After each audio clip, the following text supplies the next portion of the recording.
Unfortunately, today we have breaking news. What happened at noon today at Florida State University College. As a Floridian, I know this college very well. I took music classes at FSU as a young adult, and I also went there as an older adult because I had a lot of friends who were graduates of FSU.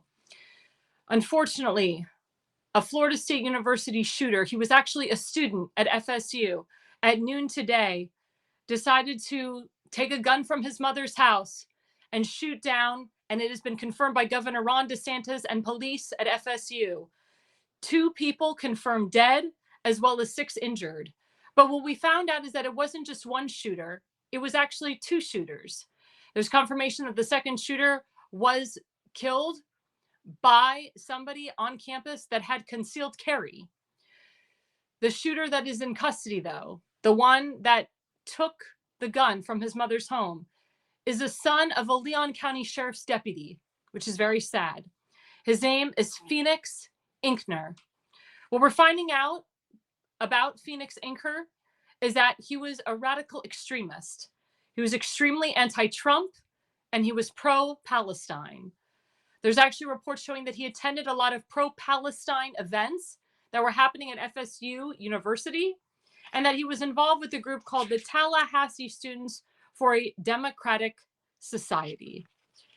He actually wrote, and this was before the inauguration, and Laura Loomer actually reported, as you know, Laura Loomer is an investigative reporter. She's also a Florida resident. She said that the shooter at FSU was a Trump hater.